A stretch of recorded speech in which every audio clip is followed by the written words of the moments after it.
Bonjour à tous, hi everybody.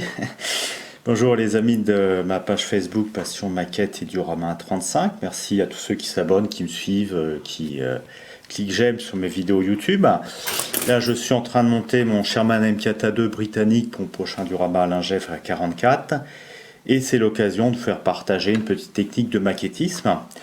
Les petites astuces techniques que je vais tâcher de vous présenter en vidéo, j'en suis pas l'inventeur. J'ai commencé la maquette dans les années 80, enfant, et j'ai appris dans les magazines de maquettes de l'époque. Donc j'essaie de vous faire partager, transmettre un petit peu ce que j'ai reçu. Bon, les seules petites techniques où j'ai ma petite touche personnelle, je pense, c'est dans la réalisation des dioramas, dans la réalisation des bâtiments et de la végétation. Voilà, donc on en est avec notre MKTA2, avec donc des chenilles en vinyle souple. Académie, donc le problème des chenilles en vinyle Académie, c'est le même problème que pour les chenilles Talériques, c'est que ça ne se colle pas, même à la cyano ça ne tiendra pas. Donc je vous ai montré dans une vidéo précédente comment faire tenir ensemble la chenille, comment joindre la chenille en un seul morceau, c'était en cousant, éventuellement en agrafant. Autre problème, la chenille flotte. La chenille flotte au-dessus des chenilles, ce qui ne correspond pas à la réalité, comme on peut le voir là sur la vidéo d'un authentique MKTA2.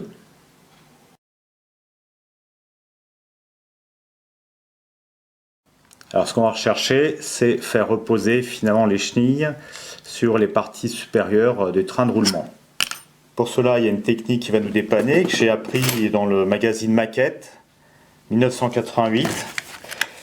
Voilà, donc c'est pour ça, je vous dis franchement, j'ai rien découvert par moi-même. Donc la technique qui va nous dépanner, c'est la technique du sagging, qui est illustrée par cet article, ou comment fléchir une chenille de blindé du Vertusac arqué, fléchir en anglais. Voilà, donc le petit article va permettre de tout comprendre, je vous l'ai présenté en vidéo. Donc le sagging c'est quoi? Le sagging c'est forcer la chenille sur le chariot porteur à l'air de ce fil métallique qu'on appelle corde à piano. Bon, ça marche très bien et c'est réaliste, parce que sur ce diorama du T34, vous pouvez voir d'ailleurs en vidéo sur la chaîne YouTube, j'ai utilisé la technique du sagging. Alors c'est quand même assez discret, là je vous le montre en gros plan. Voilà. Ah, c'est vraiment en gros plan, je vous mets le nez dessus. Alors évidemment, c'est pas parfait le sagging, ça se voit un petit peu, mais alors c'est une technique qui permet de dépanner, d'obtenir quand même un fléchissement réaliste des chenilles, tout en conservant les chenilles d'origine. Après, bon, si vous avez les moyens, vous pouvez toujours acheter des chenilles métalliques, si vous arrivez aussi à les trouver dans le commerce, sachant que c'est aussi une autre paire de manches. L'outillage nécessaire. Donc le fil métallique donc très rigide qu'on appelle corde à piano, qu'on trouve dans les grandes surfaces de bricolage. La mini perceuse, indispensable là, qu'on trouve aussi dans les grandes surfaces de bricolage. Et puis la pince pour couper notre morceau de corde à piano.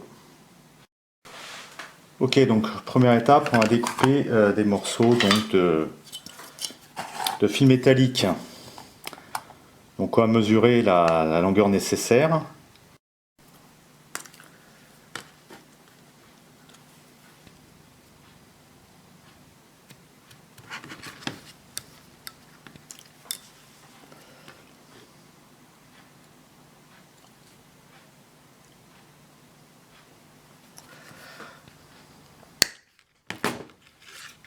Donc j'ai mes trois fils métalliques, puisqu'on va en positionner un à ce niveau-là, un à ce niveau-là, un à ce niveau-là.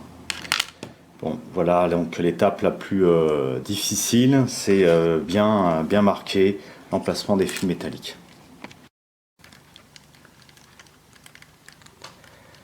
Alors, essayez de marquer l'endroit où percer. Ok, là j'ai déshabillé la chenille et l'endroit là est bien marqué.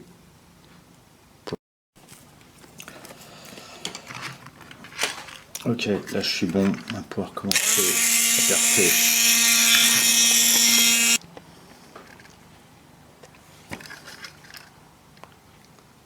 Voilà, premier trou là, on va faire un petit montage à blanc quand même pour vérifier qu'on a bien positionné. Ok, donc là on est bon, hein. Il ne reste plus qu'à faire le trou au niveau du second flanc. Allez, comme on a le premier trou, là on peut mesurer la distance pour reporter sur la face opposée. Les repérages faits, là est marqué, il n'y a plus qu'à percer.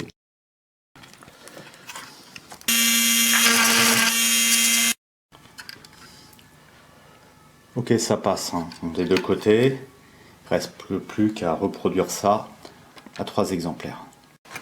Bon, sinon à l'œil, le repérage, ça marche aussi. Là, on peut aussi marquer point percé avec une petite lime ronde. Voire éventuellement complètement le percer, hein, si vous n'avez pas de mini perceuse, après tout, on peut peut-être le faire à la main.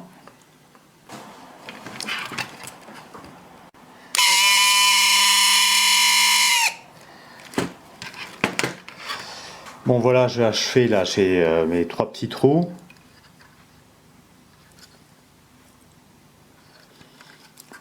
Voilà, donc si vous ratez vos trous, si vous placez vos trous un petit peu trop haut, trop bas, il y a possibilité de faire une réparation, hein. C'est tout simple, prenez un petit morceau de carte plastique, vous recollez là à l'intérieur, voilà, vous mastiquez un peu comme le trou, que ça se voie pas trop, hein. De toute façon ça sera caché comme un peu avec de la boue et de la patine, et puis vous repercez, hein, vous repercez avec la carte plastique, hein. Donc si vous ratez un petit peu votre trou, la maquette n'est pas gâchée, n'est pas ratée, hein. Vous n'avez pas besoin de l'acheter, vous faites cette réparation avec une rustine de carte plastique et c'est reparti pour repercer, hein. Il n'y a pas de souci.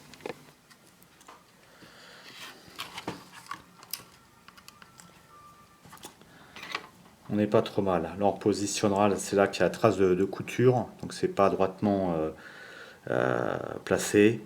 On la décalera là pour que ce soit moins voyant, parce que là ça empêche de bien tenir.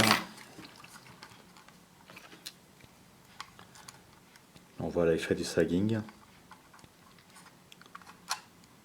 Voilà, là on pourra peut-être repercer, je vais peut-être repercer plus bas.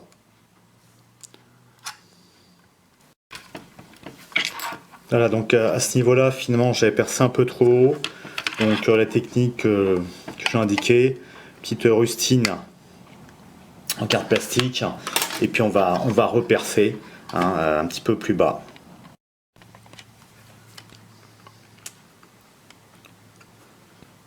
J'attaque quand même un peu le début du trou, là, la lime là. Parce qu'on a tendance à riper quand même avec la mini perceuse.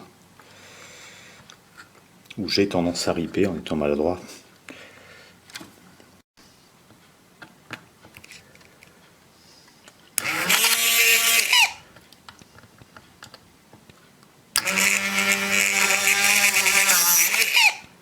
Ouais, c'est fait. Voilà, c'est mieux là. C'est mieux, donc la partie reposera mieux donc sur le chariot là du train de roulement.